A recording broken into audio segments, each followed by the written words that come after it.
ያደላቸው ቅዱሳን ዝንብ እንኳን ላለመግደል ጥረት ያደርጋሉ። ሌሎችን እነዚህን የምናያቸውን ጥቃቅን ነፍሳት እንኳን በእጆቻቸው እንዳይጠፉ በሚይዙት ጭራ እንኳን እንዳይጠፋ ነፍስ እንዳያጠፉ እጅግ በጣም አጥብቀው ለነፍስ ያዝናሉ፣ እጅግ በጣም ይራራሉ። እነዚህ ደግሞ ምን አሉ? ስለዚህ ሰው ነፍስ እንዳንጠፋ ንጹሕም ደም በእኛ ላይ እንዳታደርግ እንለምናሃለን አሉ።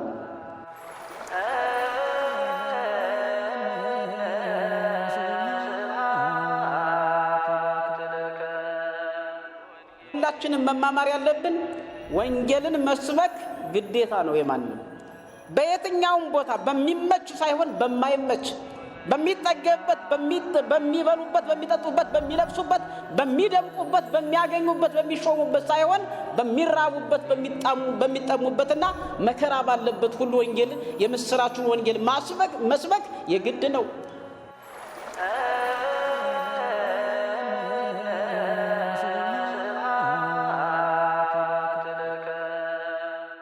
ሁላችንም በስመ ሥላሴ ፊታችንንና መላ ሰውነታችንን በድጋሚ እናማታ። በስመ አብ ወወልድ ወመንፈስ ቅዱስ አህዱ አምላክ አሜን። የተባረከ እግዚአብሔር አምላከ አበዊነ ዘአብጽሐነ እስከ ዛቲ ሰዓት። የሰራዊት ጌታ አምላካችን ልዑል እግዚአብሔር በምህረቱ በቸርነቱና በይቅርታው ባለችን ዘመን ላይ ይህችን ቀንና ሰዓት ባርኮ ለዚህ ቀንና ሰዓት ያደረሰን ስሙ ለዘላለም የከበረና የተመሰገነ ይሁን። እግዚአብሔር የተመሰገነ ይሁን። እንደምን ዋላችሁ? እንደምን አመሻችሁ? እንደምን ቆያችሁ? አሜን። የሰራዊት ጌታ አምላካችን ልዑል እግዚአብሔር እስከዚህ የጠበቀን ሁልጊዜም ከመከራ ሁሉ የሚታደገን በችግራችን ሁሉ ላይ የሚደርስልን ልዑል እግዚአብሔር ስሙ ለዘላለም የከበረና የተመሰገነ ይሁን። እግዚአብሔር አምላካችን እንደፈቀደ መጠን ዛሬ የምንነጋገርበት ርዕስ የሚሆነው አንዷን ቁጥር ብቻ ንብና ከዚያ ርዕስ መርጠን እንነጋገራለን። ስለዚህ ወደ እግዚአብሔር ጮኸው አቤቱ አንተ እንደወደድ አድርገሃልና እንለምንሃለን። አቤቱ ስለዚህ ሰው ነፍስ እንዳንጠፋ ንጹሕም ደም በእኛ ላይ እንዳታደርግ እንለምንሃለን አሉ ይላል። አቤቱ እንደወደድህ አድርገሃልና እንለምንሃለን። አቤቱ ስለዚህ ሰው ነፍስ እንዳንጠፋ ንጹሕም ደም በእኛ ላይ እንዳታደርግ እንለምንሃለን የሚል ንባብ አለ። ከዚህ የምንወስደው ስለዚህ ሰው ነፍስ እንዳንጠፋ ንጹሕም ደም በእኛ ላይ እንዳታደርግ እንለምንሃለን። ስለዚህ ሰው ነፍስ እንዳንጠፋ እስኪ ለመያዝ ሞክሩ። ስለዚህ ሰው ነፍስ እንዳንጠፋ ንጹሕም ደም በእኛ ላይ እንዳታደርግ እንለምንሃለን ይላል። ስለዚህ ሰው ነፍስ እንዳንጠፋ ንጹሕም ደም በእኛ ላይ እንዳታደርግ እንለምንሃለን። ትንቢተ ዮናስ ምዕራፍ 1 ቁጥር 14 ላይ የሚገኝ ቃል ነው። ስለዚህ ሰው ነፍስ እንዳንጠፋ ንጹሕም ደም በእኛ ላይ እንዳታደርግ እንለምንሃለን አሉ ይላል። ይህን ርዕስ ይዘን አንድ ዜማ ከጮህን በኋላ ወደ ትምህርቱ እንሄዳለን።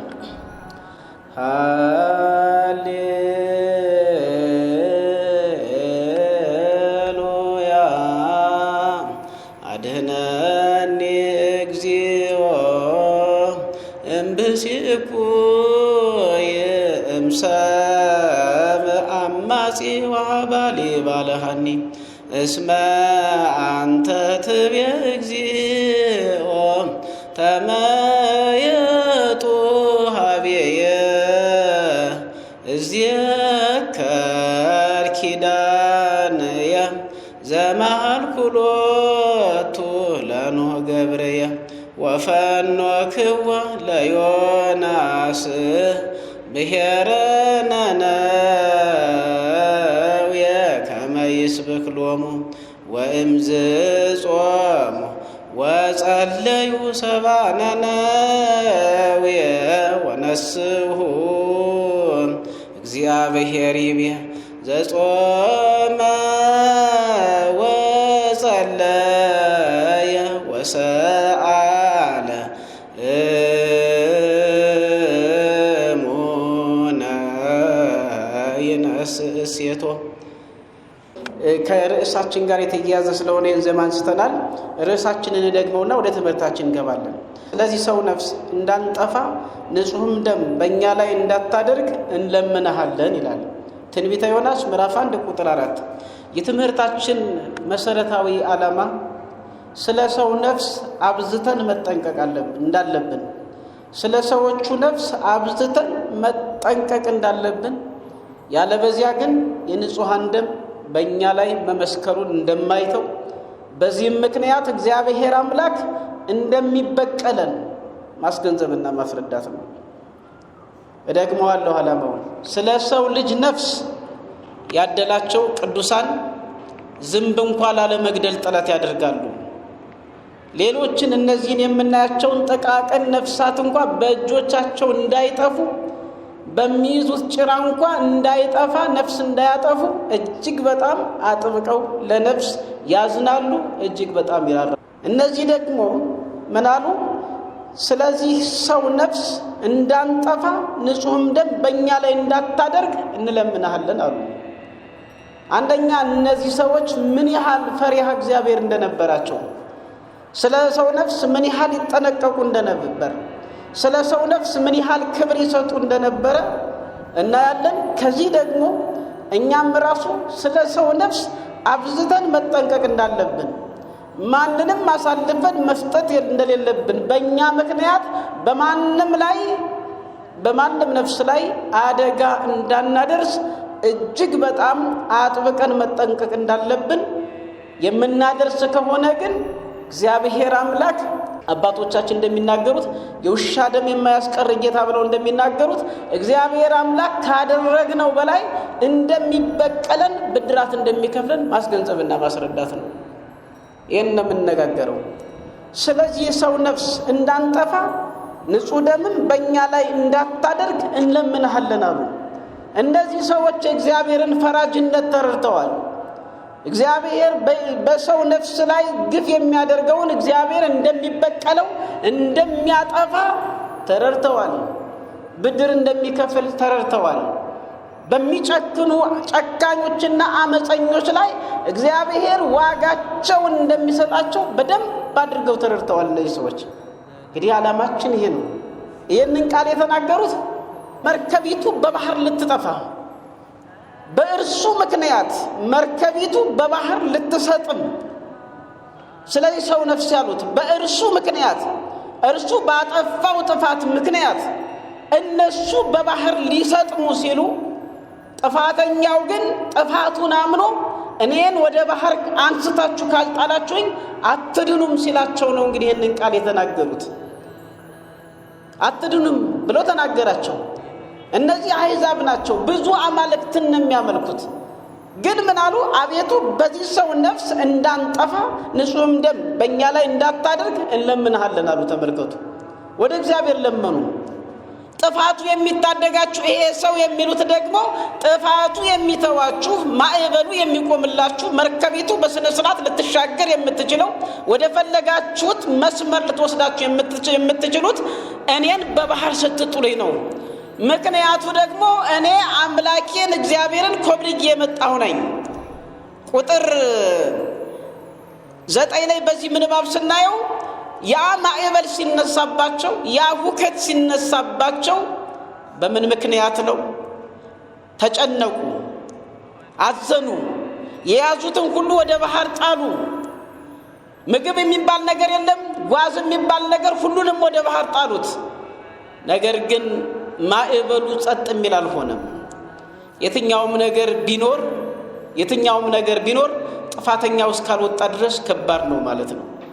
ስለዚህ ይህ በሚሆንበት ሰዓት እነሱ እየተጨነቁ እያለ፣ እነሱ እያለቀሱ እያለ፣ እነሱ ጓዛቸውን ሁሉ እየጣሉ እያለ ከነሱ መካከል አንድ ሰው ግን እንቅልፉን ያንቀላፋ ነበር። አንድ ሰው ግን በእረፍት ነበረ። የማዕበሉ መነሳት አላሰጋውም ነበር። የማዕበሉ መነሳትም አልተመለከተም ነበር። ስለዚህ በእረፍት ነበር፣ ተኝቶ ነበር። እንደውም ታዲያ እየተጨነቁ እየተንቀሳቀሱ ባለበት ሰዓት ይህንን ማዕበል ሲነሳ የማይደነግጠውን ማዕበል ቢነሳም ተኝቶ ያለውን በእረፍት ላይ ያለውን ሰው ቀሰቀሱት። እንደዚህ ይላል፣ የዛን ጊዜም ይህ ክፉ ስራ ነገር በማን ምክንያት እንዳገኘን እባክህን ንገረን አሉት። ቀሰቀሱት። እባክህን ንገረን፣ ስራህ ምንድነው? ከወዴትስ መጣህ? አገርህስ ወዴት ነው? ወይስ ከማን ወገን ነህ አሉት። ጥያቄ ያቀረቡለት። ለዚህ ማዕበሉ ሲነሳ እንቅልፍ ይዞት ለነበረው፣ ማዕበሉ ሲነሳ ተኝቶ ለነበረው፣ በጥፋት ውስጥ እያሉ እሱ ተኝቶ ነበረ። ምን አይነት እንቅልፍ ነው? በጽድቅ ነው ወይንስ በኃጢአት? እኛ ዛሬ ዓለም በኃጢአትና በበደል ውስጥ ባለበት ሁኔታ ላይ በኃጢአት እንቅልፍ ሆነን እየኖርን ነው። ተመልከቱ። መንቃት አለብን፣ መነሳት አለብን። ከማዕበሉ ለመዳን ከየትኛውም ቅስፈት ለመዳን መነሳት አለብን።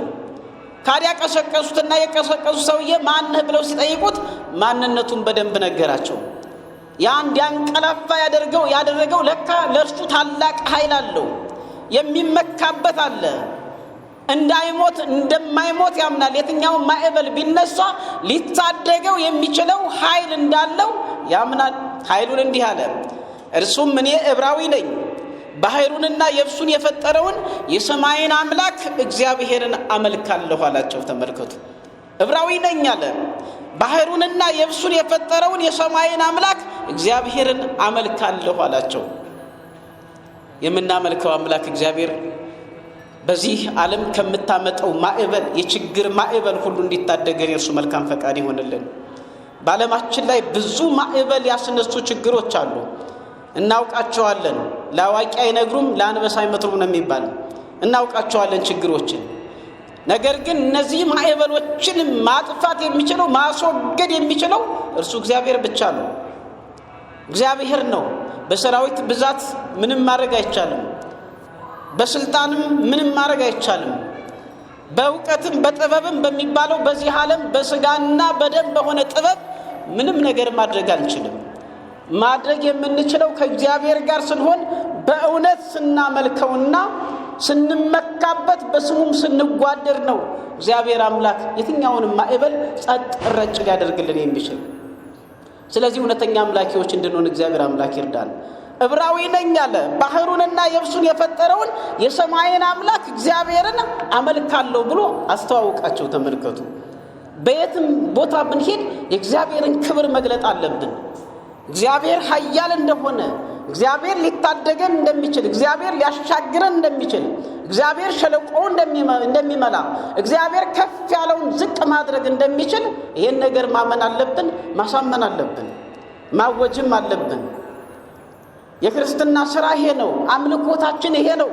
ንግሩ ለእግዚአብሔር ምሕረቱ ወመንክሮ ኢለይሁ ዓለማየሁ። የእግዚአብሔርን ምሕረት ድንቅ ሥራውንም ለትውልደ ትውልድ ንገሩ ተብሎ ተጽፏል።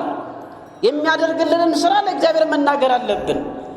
እርሱ ነው ከበሽታዬ የፈወሰኝ፣ እርሱ ነው ከሞት የታደገኝ፣ እርሱ ነው ጉዞዬን ያቀናልኝ፣ እርሱ ነው ለውጤት ያበቃኝ ብለን መመስከር አለብን ለአምላካችን ለእግዚአብሔር። ያደረገልን ስለሆነ ያደረገልንን ነገር ቆጥረን እንጨርሰዋለን ወይ? ሰፍረንስ መጨረስ እንችላለን ወይ? አይቻልም። የእግዚአብሔር ስጦታ አይቆጠርም፣ የእግዚአብሔር ስጦታ አይሰፈርም። ግን ተናግረንለት አናውቅም። መመስከር ያስፈልጋል። ወመንክሮ ኢለይሁ ዓለማየሁ። ድንቅ ሥራውንም ለሰው ልጆች ንገሩን የተባለው ከክርስትና የሚጠበቀው ይሄ ነው፣ ከክርስቲያን የሚጠበቀው። ስለዚህ ዮናስ በደንብ አድርጎ አስተዋወቃቸው። እኔ ዕብራዊ ነኝ አለ ማንነቱንም። ባህሩንና የብሱን የፈጠረውን የሰማይን አምላክ እግዚአብሔርን አመልካለሁ ብሎ ተናገራቸው። የሁሉ ፈጣሪ እግዚአብሔር ነው። ከእግር ጥፍራችን እስከ ራስ ጠጉራችን ያለውን የፈጠረ እግዚአብሔር ነው። ጥበቡን ዕውቀቱን ሁሉን የሰጠን እግዚአብሔር ነው። የእሱ መሆኑን አምነን ግን ልክ እንዲህ በቤቱ እየመጣን ስለ እርሱ መመስከር አለብን። ቃሉን መማማር አለብን። በየትኛውም ቦታ በምንሄድበት ቦታ ሁሉ በየትኛውም የአሕዛብ አደባባይ ቢሆን የእግዚአብሔርን ስም ከፍ ከፍ ማድረግ አለብን። ከዚህ በኋላ ምን አሉት እነዚህ ሰዎች? እነዚያም ሰዎች ከእግዚአብሔር ፊት እንደኮበለለ እርሱ ስለነገራቸው አውቀዋልና እጅግ ፈርተው ይህ ያደረከው ምንድን ነው አሉት። ባህሩንም ሞገዱንም አጥብቆ ያናውጠው ነበርና ባህሩ ከኛ ዘንድ ጸጥ እንዲል ምን እናድርግብህ አሉት። ባህሩ ከኛ ዘንድ ጸጥ እንዲል ምን እናድርግብህ? አንተ አምላክህን እግዚአብሔርን በድለህ የመጣህ ሰው መሆን ግን ከቃልህ ከተረዳን ራስ መረጃ ከሆንክ ይሄ ማዕበሉና ሁሉ ጸጥ እንዲል ባንተ ላይ ምን እናድርግብህ አሏቸው። ምን እንላለን? በእውነት ጥፋቶቻችንን እና ምን ይሆን አሁን በባህር እሱ አሁን እኛ በቃል ለመናገር ችግር የለውም። ንስሐ ለመግባት በከበደን ሰዓት እኛ ኃጢአታችንን በካህን ፊት ለእግዚአብሔር መናዘዝ ለእግዚአብሔር ንስሐ መግባት ከብዶን ባለ ሰዓት ዮናስን እንዴት እንመለከተዋለን? ምን እናድርግብህ አሉት። በሰላማዊ ስፍራ አይደለም ያለው ዮናስ፣ በማዕበል ውስጥ ነው። የባህሩ ማዕበል መርከቢቱን እያማታት ነው። መርከቢቱ መድረሻ አጣለች። ቀዛፊዎቹ ተጨንቀዋል። በግራም በቀኝም ወደ ላይም ወደ ታችም ቢሉ ሊቀንስላቸው አልቻለም። ማዕበሉ እየጨመረ ነው። መርከቢቱን ሊውጣት እያዳፋት ነው። በላይዋ ላይ እየተፋ ነው ውሃው። የውሃው ማዕበል በላይዋ ላይ እየተንቀሳቀሰ ነው ሊያሰጥማት። ታዲያ በዚህ መሃል ሆነን እውነት እንናገር ይሆን? እኛ በዚህ ሰው ቦታ ላይ ብንሆን ምን እንላለን? ማን ነው ያጠፋ ብንባል እውነት እግዚአብሔር ያድነኛል ብለን በእግዚአብሔር ታምነን ጥፋታችንን እናገራለን ወይ? መሆን ያለበት ይሄ ነው። ተመልከቱ። በእግዚአብሔር ያመነ ሰው በየትኛውም ማዕበል ውስጥ ቢሆን ጥፋቱን አይክድም። በእግዚአብሔር ያመነ ሰው በየትኛውም ማዕበል ውስጥ ቢሆን እሞታለሁ ብሎም አያምንም። ምክንያቱም እግዚአብሔር የሚታደገው አምላክ ኃይለኛው እግዚአብሔር እንደሆነ፣ ክንዱ የማይላላው እግዚአብሔር እንደሆነ፣ የትኛውንም ጠላት ማድቀቅ የሚችል እግዚአብሔር እንደሆነ በሙሉ ልቡ ያምናልና ነው። ስለዚህ ምን አሉት? እነዚህም ሰዎች ከእግዚአብሔር ፊት እንደኮበለለ እርሱ ስለነገራቸው አውቀዋልና እጅግ ፈርተው ይህ ያደረግከው ምንድነው አሉት። ባህሩንም ሞገዱ አጥብቆ ያናውጠው ነበርና ባህሩ ከኛ ዘንድ ጸጥ እንዲል ምን እናድርግብህ አሉት። ምን እናድርግብህ አሉት። ይሄ ሰው ምን አለ? እርሱም ይህ ታላቅ ማዕበል በእኔ ምክንያት እንዳገኛችሁ አውቃለሁና ይህ ታላቅ ማዕበል በእኔ ምክንያት እንዳገኛችሁ አውቃለሁና አንስታችሁ ወደ ባህር ጣሉኝ አላቸው። አንስታችሁ ወደ ባህር ጣሉኝ። ይህ ማዕበል ያገኛችሁ በእኔ ምክንያት ነው። ባህሩም ጸጥ ይልላችኋል። እኔን ወደ ባህር ከጣላችሁኝ ባህሩ ጸጥ ይልላችኋል አላቸው። ምን አይነት መታደል ነው! ምን አይነት እግዚአብሔርን ማመን ነው! ሙሉ እምነት የሚባለው እኮ ይሄ ነው። ሁላችንም እናምናለን፣ ግን ሙሉ እምነት አለን ወይ? በዚያ ማዕበል ውስጥ ሆነን መመስከር እንችላለን ወይ?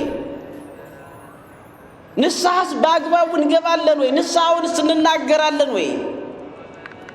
ግመሉን ትውጣላችሁ፣ ትንኙን ትተፋላችሁ ብሎ መድኃኔዓለም ኢየሱስ ክርስቶስ የተናገረው ነገር አለ።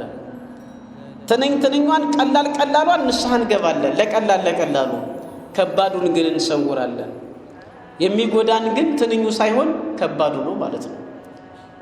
ዮናስ የዋህ ማለት ነው፣ ርግብ ማለት ነው። በርግብም ይመሰላል። የዋህነቱ ለዚህ አበቃው። ዮናስ እግዚአብሔር የነነዌን ሰዎች እንዲያስተምረው የላከው ነቢይ ነው፣ የላከው መምህር ነው። ግን ዮናስ አንድ ነገር የተረዳው አለ። ለማስተማር ከመሄዱ በፊት አንድ ታላቅ የተረዳው ነገር አለ። ይሄ ታላቅ የተረዳው ነገር ምንድነው ቢባል የእግዚአብሔርን መሐሪነት፣ የእግዚአብሔርን ይቅርባይነት፣ የእግዚአብሔርን ቸርነት በደንብ አድርጎ ተረድቶታል። ስንቶቻችን በእግዚአብሔር ምሕረት እናምናለን? ስንቶቻችን እግዚአብሔር መሐሪ እንደሆነ እግዚአብሔር ይቅርባይ እንደሆነ አውቀን ስንቶቻችን ለንስሐ እንዘጋጃለን? አንዳንድ ሰዎችን እንደዚህ በአጋጣሚ በምናገኛቸው ሰዓት ሰው በዚህ ሰዓት ኃጢአቱ ስለበዛ አይጸድቅም እኔም አልጸድቅም ብለው የሚወስኑ ሰዎች አሉ። እነዚህ ሰዎች የእግዚአብሔርን ምሕረት አልተረዱትም ማለት ነው። የእግዚአብሔር ምሕረት ከውቅያኖስ ባህር በላይ ነው። ልንረዳው የማንችል ነው። እግዚአብሔር ማንም እንዲጠፋበት አይፈልግም። ከሰው ወገን ማንም እንዲጠፋበት፣ ማንም ከአዳምና ከሔዋን ልጆች ማንም እንዲጠፋበት አይፈልግም። ግን ጥሪውን ይጣራል። ኑ ወደ እኔ ኑ እያለ ይጣራል። ጥሪውን ሰምተው ከኃጢአት እንቅልፋቸው ነቅተው፣ ከበደል እንቅልፋቸው ነቅተው፣ ከአመፅ እንቅልፋቸው ነቅተው እግዚአብሔር ሆይ በቀደመው በደሌ ይቅር በለኝ፣ ካሁን በኋላ ግን ኃጢአት አልሰራም፣ ካሁን በኋላ ማንንም አልበድልም፣ ካሁንም በኋላ ምንም አይነት ጥፋት አይገኝብኝም፣ የቀደመውን ግን ይቅር በለኝ ብለው ንስሐ ከገቡ እግዚአብሔር አምላክ ይቅር ባይ አምላክ ነው። ይቅርታውን ማወጅ አለብን። አያችሁ፣ ይቅርታውን ማወጅ አለብን፣ መናገር አለብን፣ መመስከር አለብን። እግዚአብሔር ይቅር ባይ ባይሆን ኖሮ እኛስ መኖር እንችል ነበር ወይ? በዚህ እንረዳለን እኮ። ዛሬ የንጹሃን ደም እንደ ውሃ በሚፈስበት ዓለም ላይ ሆነን፣ አመፀኞች በበረቱበት ዓለም ላይ ሆነን እግዚአብሔር ይቅር ባይ ባይሆን ኖሮ ሌሊቱስ ይነጋልን ነበር? አይነጋም ነበር። ግን እግዚአብሔር መሐሪ ስለሆነ እድሜ ለንስሐ ለመስጠት እድሜ ለንስሐ ሰጥቶ እኛን እንድንድን ስለሚፈልግ እንዳንጠፋ ስለሚፈልግ ምህረቱን ስላበዛልን በሕይወት እንኖራለን። ስሙ ለዘላለም የከበረና የተመሰገነ ይሁን። ስለዚህ የእግዚአብሔርን ምህረት አትንፈጉ። እግዚአብሔር መሐሪ ነው። ይልቁንስ ከኛ የሚጠበቀው ደጋግመን የድፍረት ኃጢአት ላለመስራት ፈጥነን ከድፍረት ኃጢአት ወጥተን ንስሐ መግባት ነው ያለብን። ንስሐ ከገባን ያነጻናል፣ ይቀድሰናል። እንደቀደመው ማንነታችን ንጹህ ያረገናል፣ ንጹሃን ያረገናል። ይሄንን አጥብቀን መገንዘብ አለብን። በዚህ በትንቢተ ዮናስ ላይ መማር የምንችለው፣ በነነዌ ሰዎች ላይ መማር የምንችለው የእግዚአብሔር ምሕረት ምን ያህል ሰፊ እንደሆነ ሁሉንም ይቅር ማለት እንደሚፈልግ ነው የምንረዳው ማለት ነው። ስለዚህ ዮናስ ለስብከት ወደ ነነዌ ሂድ ሲባል ያስታወሰው ምንድነው? አለ እሱ እኮ መሐሪ ነው። እግዚአብሔር መሐሪ እኮ ነው፣ ይቅር ባይ እኮ ነው። እንዴት አድርጎ ልጆቹን ያጠፋል? በኃጢአትና በበደል ቢወድቁም ሊያስተምራቸው ይፈልጋል እንጂ አያጠፋቸውም፣ በፍጹም አያደርገውም። መሐሪ ነው ብሎ አመነ። ተመልከቱ፣ እምነታችን አንዱ የሚለካበት እግዚአብሔር መሐሪ መሆኑን ማወቅ ነው። ግን መሐሪ ነው ብለን የድፍረት ኃጢአት እንዳንሰራ ዳዊት እንደተናገረው አቤቱ ከድፍረት ኃጢአት ጠብቀኝ ነው ያለ። በድፍረት ኃጢአት የሚሰሩትን ደግሞ ይበቀላቸዋል። እነ ያኔስን ግብፃውያንን ተመልከቱ። የግብፃውያንን መሪዎች ያኔስ፣ ያንበሬስ፣ ፈሮን የሚባሉት እነ ጣኔዎስ የሚባሉት አጠቃላይ ርጉማን ነበሩ፣ የድፍረት ኃጢአት የሚሰሩ። እነሱን ግን እግዚአብሔር አምላክ በኤርትራ ባህል አስጥሞ አንድም ወሬ ነጋሪ ሳይቀር ተበቅሏቸዋል። በድፍረት የሚመጡትን እግዚአብሔር ይበቀላል። ሄሮድስን ተመልከቱት፣ 140,000 የቤተልሔም ሕፃናት ፈይቷል። እሱንም በመጨረሻ መልአክ ነው በሰይፍ ቀጥቶ እንዲገለው ያደረገው። በድፍረት ለሚመጡት ይበቀላቸዋል። ለተነሳ ሕያል ኃጢአታቸውን አስበው ለሚያነቡ፣ ኃጢአታቸውን አስበው ለሚያለቅሱ፣ ይቅር በለን ብለው በፍጹም ለሚመለሱት ግን እግዚአብሔር ፍጹም ይቅር ባይና ፍጹም መሐሪ አምላክ መሆኑን ማወቅ አለብን ማለት ነው። ዮናስ ያን ያወቀው። ስለዚህ ምን አለ? ሂድና ነነዌን አስተምራቸው። የነነዌ ሰዎች ኃጢአታቸው በዝቷል፣ በደላቸው በዝቷል፣ ጩኸታቸው በዝቷል፣ ከፊቴ ደርሷል፣ መንበረ ጸባዖት አንኳኩቷል በተባለበት ሰዓት የእግዚአብሔርን ምሕረት ስላሰበ አለ እሱ መሐሪ ነው። እግዚአብሔር ሆይ አንተ መሐሪ ነህ፣ አንተ ይቅር ባይ ነህ፣ አታጠፋቸውም። ነገር ግን እኔን ምን ታረገኛለህ አለ? ውሸታም ነብይ ልታሰኘኝ ነው። እኔ መዓት ይወርዳል ብዬ ሁሉን ነገር ተናግሬ ኋላ ሳይወርድ ቢቀር እኔ ውሸታም ነብይ ይባላለሁኝ። ሳታጠፋቸው ብትቀር በእሳት ሳይቃጠሉ ሳይጋዩ ቢቀሩ እኔን ውሸታም ነብይ ታደርገኛለህ እንጂ አንተማ አታጠፋቸውም ብሎ አመነ። እግዚአብሔር ስሙ ለዘላለም የከበረና የተመሰገነ ይሁን። ምሕረቱ የበዛ አምላካችን በእውነት አሕዛብንም የሚጣራ ገና ከዚህ በረት ያልሆኑ ከዚህ መንጋ ያልሆኑ ሌሎች በጎችም አሉኝ እነሱንም አመጣቸው ዘንድ ይገባኛል ብሎ የሚጣራው የሐዲስ ኪዳኑ መድኃኔ ዓለም ኢየሱስ ክርስቶስ አልፋና ኦሜጋ በቅድምና የነበረው አሁንም ያለው ኢየሱስ ክርስቶስ ስሙ ለዘላለም የከበረና የተመሰገነ ይሁን። ምሕረቱን ማሰብ አለብን። ይሄን አሰበና ምን አለ ዮናስ? ወደ ነነዌ ሂድ ሲባል ነነዌን ተወና ተልኮውን ትቶ ወጥቶ በመርከብ ጋር ከሚግባባቸው በመርከብ ተሳፍሮ ወደ ኢዮጴ ከዚያም ወደ ተርሴስ ለመግባት ከእግዚአብሔር ለመኮብለል አሰበ። ዮናስ የዋህነቱ እዚህ ላይ ነው። አሁን እግዚአብሔርን መሰወር ይቻላል? በየት ነው መሰወር የሚቻለው? አይደለም በምድር ላይ ይቅርና ወደ ሰማይ ቢሄድ እኮ እግዚአብሔርን መሰወር አይችልም። ወደ ጥልቁ ቢገባ እኮ እግዚአብሔርን መሰወር አይችልም። በየትኛውም የጨለማ ቦታ ውስጥ ብንሆን በየትኛውም ስፍራ ብንሆን እግዚአብሔርን መሰወር አንችልም። ለዚህ ነው አይቴኑ አሐውር መንፈስከ ወአይቴ ወይም ቅድመ ገጽከ ከፊትና ከመንፈስ ወዴት ሄዳለሁ? መኒ አረግ ውስጥ ሰማይ የኔ አንተ ወደ ሰማይ ቦታ አንተ አለ ወለም መኒ ወረድኩ ውስጥ ምድር ወደ ምድር ጥልቅ ውስጥ ቦርድም አንተ አለ እየኔ ከተመራን ይወታ ነበርን የማነከ በዚያም እጅ ተመራኛለሽ ተብሎ የተጻፈው ከእግዚአብሔር የተመሰወር አይቻልም። የዮናስ የዋህነት እዚህ ላይ ነው ተመልከቱ። ወደ ነነዌ ሄድ ተባለ። ወደ ኢዮጴ ወደ ተርሴስ ለመሄድ በመርከብ ውስጥ ገባ። ይሄ ነው ለዚያች መርከብ በመርከቧ ላይ ማዕበል እንዲነሳ ያደረገው ጉዳይ። ይሄ ኃጢአት ነው፣ ይሄ በደል ነው ማለት ነው። ስለዚህ ያ ማዕበል ወደዚያ ወደ መርከቧ ሲገባ ማዕበሉ ተነሳ፣ መርከቧ ልጠፋ ሆነ። ሰዎቹ ተጨነቁ፣ ያላቸውን ሁሉ ጣሉ፣ ወረወሩ። እነሱ እየተጨነቁ ባለበት ግን ዮናስ ተኝቶ ነበረ። አያችሁ፣ እግዚአብሔርን ማመን እንዲህ ረፍት ይሰጣል። ቀሰቀሱት። ለምን ትተኛለህ? እኛ ልንጠፋ እየተጨነቅን እያለ ከየት መጣህ? ማነህ? ስራ ምንድነው? ወዴት ትሄዳለህ? ምን አድርገህ ነው ብለው ሲጠይቁት ግን ይሄ ማዕበል ያገኛችሁ፣ ይሄ ጥፋት ያገኛችሁ በእኔ ምክንያት ነውና እኔን ወሩራችሁ ካልጣላችሁ በቀር ረፍት አታገኙም፣ አትድሩም አላቸው። የሰዎችን ደግነት ተመልከቱ።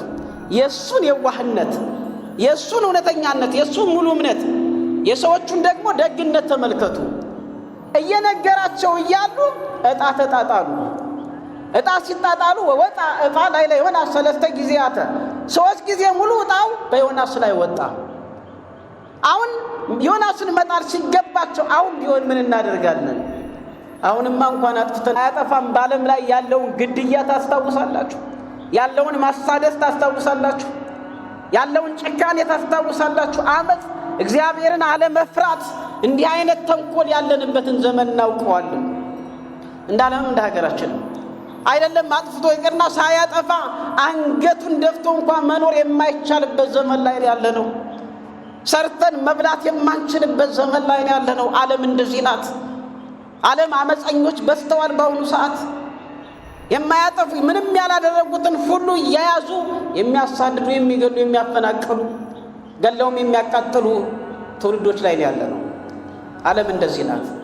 ግን በዮናስ ጊዜ የነበሩ ሰዎች ምን አሉ? እየነገራቸው ወንጀሉን እየነገራቸው ጠፍቶ መምጣቱን እየነገራቸው አጥብቀው ተጨነቁ።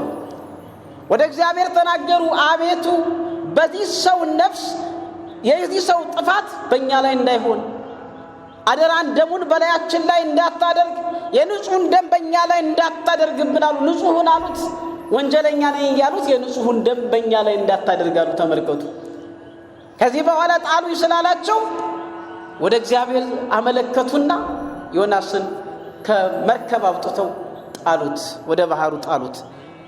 በዚህ ሰዓት ማዕበሉ ጸጥ አለላቸው፣ አጥፊው ጸጥ አለላቸው፣ ተረጋጉ። ዮናስን ግን እግዚአብሔር አምላክ ለዮናስ ግን አሳንበሬ አዘጋጅቶለት ነበር። ከዚያ በአሳንበሬ ሆድ ተቀበለው። አሳንበሬ ያዘውና ዮናስን ወዴት ይነጉር ጀመር? ወደ ተርሴስ ወይም ወደ ኢዮጴ ሳይሆን ወደ ነነዌ ይዞት ይገሰግስ ጀመር። 3 ቀን 3 ሌሊት ወዶ ያልከደውን ዮናስን አሳንበሬ ተሸክሞ ይዞት በሆዱ ወደ ነነዌ ተጓዘ። ከ3 ቀን በኋላ ዮናስን ተፋው። እዚያ በተላከበት ላይ ሲደርስ ይህች ሀገር ማን ትባላለች አለ ዮናስ እግዚአብሔርን አመስግኖ። ነነዌ አሉት። ከእግዚአብሔር ማምለጥ የማይቻለው ለዚህ ነው አለ። እኔ ባልወድ እግዚአብሔር በግድ አመጣኝ አለ። ሁላችንም መማማር ያለብን ወንጌልን መስበክ ግዴታ ነው። የማንም በየትኛውም ቦታ በሚመች ሳይሆን በማይመች፣ በሚጠገበት፣ በሚበሉበት፣ በሚጠጡበት፣ በሚለብሱበት፣ በሚደምቁበት፣ በሚያገኙበት፣ በሚሾሙበት ሳይሆን በሚራቡበት፣ በሚጠሙበትና መከራ ባለበት ሁሉ ወንጌልን የምስራቹን ወንጌል መስበክ የግድ ነው። ከአምልኮ ጣዖት ወደ አምልኮተ እግዚአብሔር ለመመለስ መትጋት የግድ ነው። እየተበላላ ያለውን ሕዝብ ለመመለስ ፍቅርን መስበክ የግድ ነው። እየተለያየ ያለውን ሕዝብ ህብረትን መስበክ የግድ ነው። ሰላምን መስበክ የግድ ነው። ለወንጌላውያን ይሄ የተሰጠ ግዴታ ነው ማለት ነው። ሲመች ብቻ አይደለም፣ በማይመች ቦታም ሄዶ መስበክ ያስፈልጋል፣ እየተራቡ እየተጠሙ።